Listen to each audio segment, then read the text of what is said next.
নমস্কার, আপনারা দেখছেন এখন দাসপুর বার্তা। অন্নপূর্ণা পূজায় সবার তরে সেবা সংঘ গৌড়ায়। পশ্চিম মেদিনীপুর জেলার দাসপুর 1 ব্লকের গৌড়ায় অসুরনাশিনী দুর্গার অন্নপূর্ণা রূপ পূজিত হয়েছে। 19তম বর্ষের এই উপলক্ষে 29শে মার্চ তথা 14ই চৈত্র রবিবার 1432 বঙ্গাব্দে সবার তরে সেবা সংঘ ও মহিলা শক্তি ফাউন্ডেশনের যৌথ সহযোগিতায় মহতি অনুষ্ঠানের শুভ সূচনা করেছেন দাসপুরের বিধায়ক মমতা ভূঁইয়া। এ প্রসঙ্গে তিনি সকল সমাজসেবায় মহিলা শক্তির সহযোগিতা ও প্রেরণায় সাধুবাদ জানিয়েছেন। এর আনুষ্ঠানিক উদ্বোধনে আরও সামিল ছিলেন এলাকাবাসী ও উদ্যোক্তাদের সাথে দাসপুর 1 পঞ্চায়েত সমিতির সভাপতি সুকুমার পাত্র, পাঁচবেড়িয়া জিপির উপপ্রধান গোপাল চন্দ্র রায়, সদস্যা সন্ধ্যা চক্রবর্তী, সংঘের কর্তৃপক্ষ দেবাশিস ধাড়া, রঞ্জিত ধাড়া, প্রসেনজিৎ ধাড়া, পম্পা সাঁতরা, বিশ্বজিৎ সাঁতরা, স্বপন মান্না প্রমুখ সুধীজন। এই সভায় নৃত্যশিল্পী, গায়ক, সমাজসেবী, সিভিক ভলেন্টিয়ার্সদেরও বিশেষ সম্বর্ধনা জ্ঞাপন করা হয়েছে।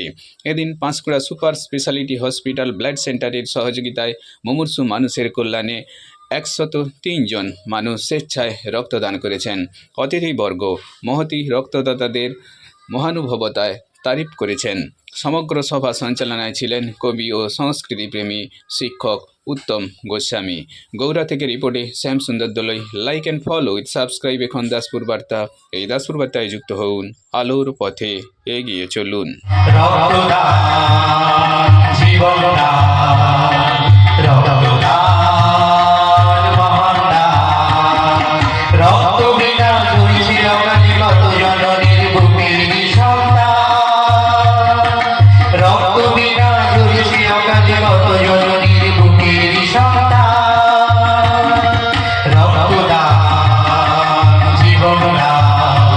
মহিলাদের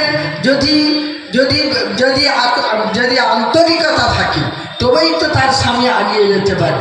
যদি কোনোভাবেই সে এগোতে পারে না, আজকে আমরা মহিলাদের অনেকে যেভাবে মাননীয় মুখ্যমন্ত্রী আমাদের এগিয়ে দিয়েছেন প্রত্যেক মেয়েদের, কিন্তু আমরা বাড়ি গ্রাম্য এলাকায় প্রতি জায়গায় মেয়েদের যদি ঘরবদ্ধে রাখা যায়, যদি স্বামী যদি যে কোনো কাজে উদ্যোগ হয়, যদি মেয়েরা যদি না উৎসাহ দেয়, তাহলে কিন্তু কোনোভাবেই সে এগিয়ে যেতে পারে না। সকলে মিলে মানবতার সাথে এগিয়ে আসুন, আমাদের একটুখানি রক্ত দিয়ে কারো জীবন বাঁচাই, একটি সুস্থ সমাজ গড়ে তুলি। নিরাপদ এবং সহজ প্রক্রিয়া, এতে দাতার কোনো ক্ষতি হয় না, বরং এটি তার স্বাস্থ্যের জন্য উপকারী। তাই আসুন আজ আমরা সকলে মিলে শপথ নিই নিয়মিত রক্তদান করব এবং রক্ত সংকট দূরকরণে সহায়তা করব।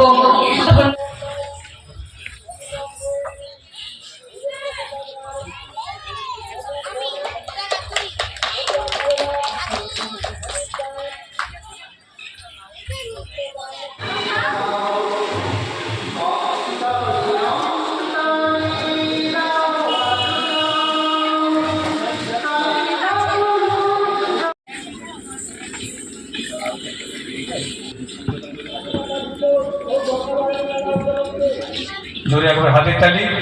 এরপরে পূজা কমিটির সম্পাদক রঞ্জিত ধাড়া, আমরা তাই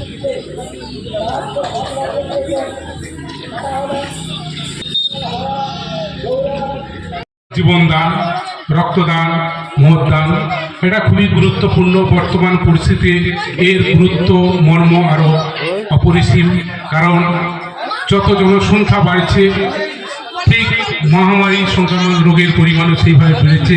আর তার এই মহামারী সংক্রমণ রোগের পিছনে রক্তের চাহিদাও বেড়েছে।